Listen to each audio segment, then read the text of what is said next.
I want to ask you about, there was, right before we came on air, there was some exclusive reporting by NBC News that Trump is scheduled for a Zoom interview with the probation officer tomorrow. It's over Zoom, which I think isn't typical how it's done, although this is not a typical scenario. How do you expect this to go, and what are you watching for? Yeah, so the manner is certainly not normal. Usually it's in person, not by Zoom, but you can imagine because of Secret Service, et cetera, that accommodations have been made. This is one where Donald Trump really it's his to lose. There's nothing wrong with his telling the probation office, I didn't do anything wrong and I'm not admitting guilt and I'm planning on appealing. Every defendant has a right to do that. But if he were to start saying the kinds of things that he has been saying during the trial and after the trial and attacking the jurors, the witnesses, the judge, family members, to foment sort of an anti-law enforcement, a false anti-law enforcement sentiment, that's not going to go that well, to say the least. He'll also be asked a lot about his personal finances in terms of paying a fine. He'll be asked about whether he is associating with criminals. And I mean, this is sort of remarkable. It's just the kind of thing that you just focused on with your last guest. But, he's going to have to sort of discuss whether he still coordinates with Roger Stone, Paul Manafort, Steve Bannon. Remember, all of those people have been found guilty by a jury and are felons themselves. So that's another area where the probation department could ask questions, and it'll be interesting to see what Donald Trump has to say about that. This week, House Speaker Mike Johnson appointed a couple of diehard Trump loyalists to the House Intelligence Committee. And we should pay close attention to this for a couple of reasons. To start with, the Intel Committee handles some of the most sensitive classified information there is, involving state secrets, foreign policy, the inner workings of the CIA and FBI. Speaker Johnson just appointed election-denying Congressman Scott Perry and alleged abuser Ronnie Jackson to that committee. Let me tell you, those are two very problematic characters to have access to our nation's top secrets. And Congressman Perry was a bit of a poster boy for Trump's efforts to prevent Congress from certifying President Joe Biden's 2020 election victory. The FBI even confiscated his phone to investigate his role in that plot. 3 years later, thanks to Speaker Johnson, Perry will help oversee the FBI. Then there's Congressman Jackson, the former White House physician and member of the U.S. Navy, who was stripped of his military rank for allegedly making sexual and denigrating comments about a female colleague and abusing prescription medication. Congressman Jackson has called those accusations politically motivated, which sounds an awful lot like something Donald Trump would say. And that brings us to why Speaker Johnson's appointments are so egregious. And according to Punchbowl News, the Republican chair of the Intel Committee, Congressman Mike Turner, didn't even know about these appointments, because the Speaker of the House went around his own chairman at the behest of Trump, according to that report. And the Speaker is playing politics with this committee at a time when our intelligence community is dealing with threats from a range of places. Russia, as I was just talking about, China. And it's also engaged in high-stakes operations across the world and across two wars. Just this weekend, the Israeli military rescued 4 hostages from central Gaza in an operation that killed at least 274 Palestinians, according to Gazan officials. And we're learning that the U.S. assisted in providing intel that helped in the hostage rescue. So my point is the stakes are pretty high for the lawmakers who oversee our Intelligence Committee. They have pretty important roles. And by appointing Trump acolytes, Speaker Johnson is signaling that he's more interested in appeasing Trump than in protecting the Intel Committee's crucial work. Congressman Jim Hines is the ranking Democrat on the House Intelligence Committee, and he joins me now. And I want to talk about those appointments, but I just want to start with the news from over the last 24 hours about the release of these 4, or the rescuing of these 4 hostages. And we've all seen those videos, incredibly touching, seeing people reconnect with their families. Now, Jake Sullivan this morning acknowledged that a ceasefire and hostage deal is the best way to get the remaining hostages out, in addition to, of course, ending this war. And I just wanted to ask you, I mean, can the rest of the hostages be rescued through military operations in your assessment? And how concerned are you if that is the planned approach, especially given the civilian death toll that we saw with this operation? Yeah, good to be with you, Jen. The rescue operation was a remarkable operation, you know, in the tradition of Israeli special forces going back to the raid on Entebbe, where they, rescued civilians from a hijacked airliner in Africa. But the answer to your question is no, there's simply no way, these operations succeed because of exquisite planning, competence, but also luck. And, luck is not always on your side. Anybody who needs to reminder of that need just watch, the Mogadishu operation that led to the movie. So, no, that is not an option. The only option for the freeing of all of the hostages, of course, is for all parties to agree to a cessation of hostilities and a release of hostages. And, I know that Bill Burns and others are working away on that, but that's also a very, very heavy lift. Prime Minister Netanyahu is addressing Congress next month, and the United States and even leaders within Israel, many, you included, have been pressing him for a clear plan on how we will end the war and what will happen in Gaza on the day after. This is something U.S. officials have been pressing for since the beginning. He seems to be ignoring these pleas while also proceeding with a military campaign. Is there more leverage you think the United States should be using to push Netanyahu to produce that plan? And what do you hope to hear from him when he's here next month?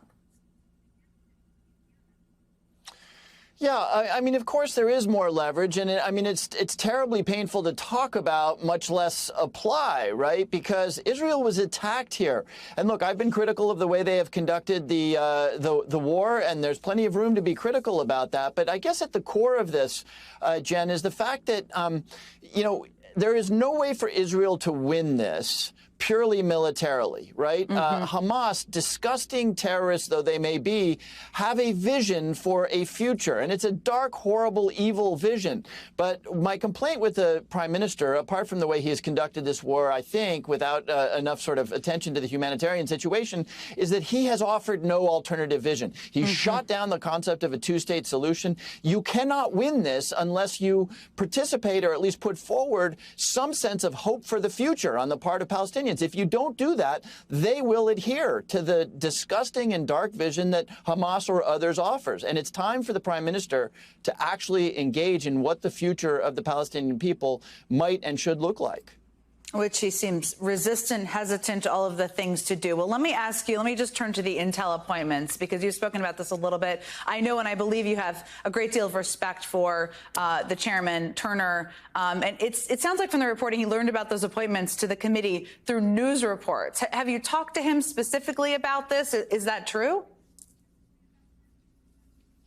Well, I don't want to get into my private discussions with the chairman. Look, one of the reasons I don't want to do that is because Chairman Turner and I have worked very hard 24/7 for the last year to reestablish the Intelligence Committee as a nonpartisan context in which people, though we have different ideologies and belong to different parties, where we are laser focused on the, probably never more critical job of making sure that the intelligence community is doing what it's doing. So, in the service of that, I'm not going to, open fire on these two new appointments. I'm just going to observe that, for generations, speakers of both parties have appointed the most serious-minded, the least flammable and volatile members. And now we see the appointment of two people with a history of, I would argue, putting Donald Trump's interests ahead of the national interest. Now, I'm not going to go further than that, because I'm going to give them the benefit of the doubt, whether they deserve it or not, in the service of trying to keep this committee functional. But, Donald Trump, from the moment he became president, showed his disdain both for the intelligence community as well as for the truth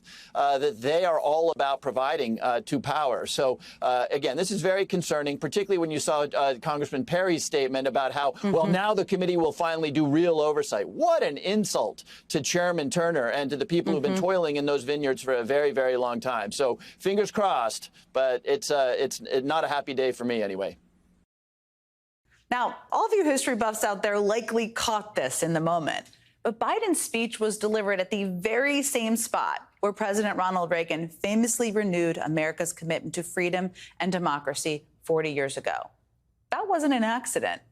And to hear both of them now, side by side, you'd think they're almost completing each other's sentences as they speak about the sacrifice of those brave soldiers and the role of American leadership in the world.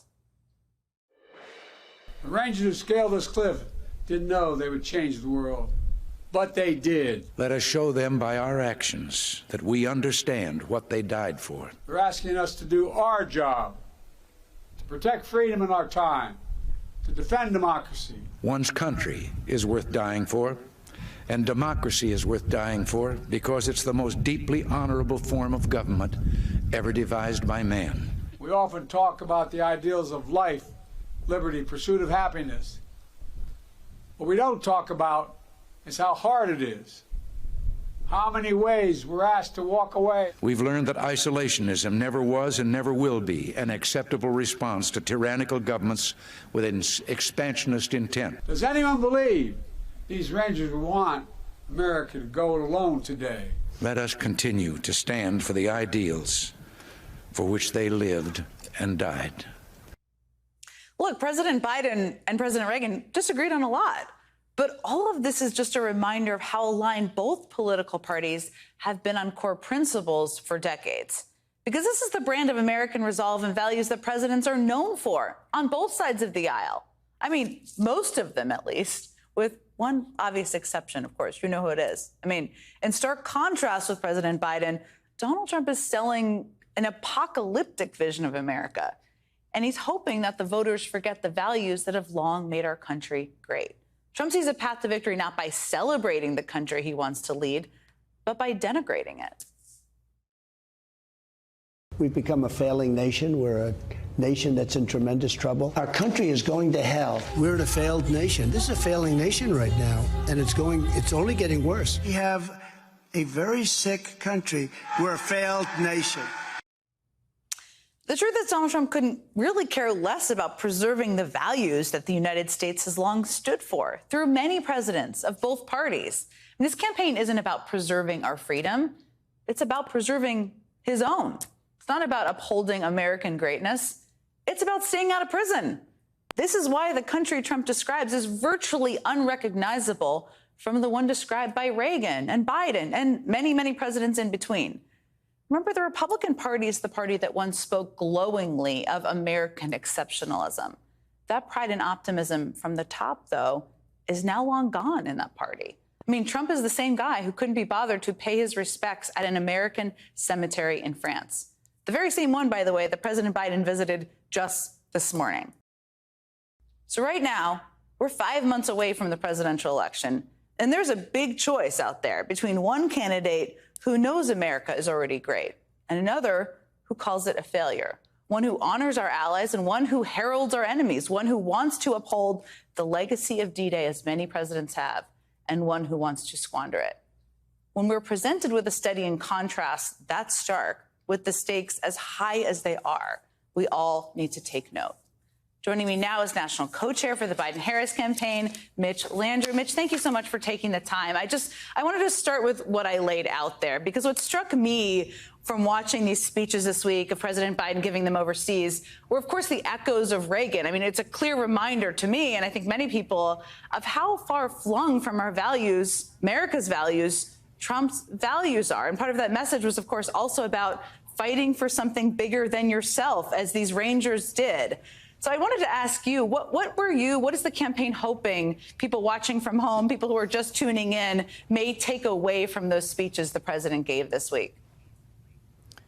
Well, Jen, it's great to be with you, and thank you. I was, like most Americans, mesmerized by the trip this week, commemorating the 80th anniversary of the most heroic day in the history of America and the history of the world.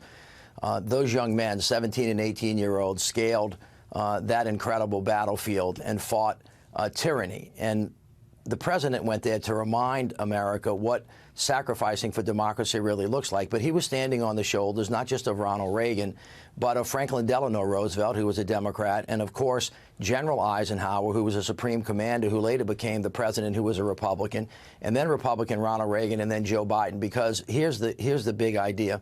America is the greatest country that ever was, and it's the greatest country because we're built on the greatest idea that we all come to the table of democracy as equals, and we have to defend democracy against autocracy.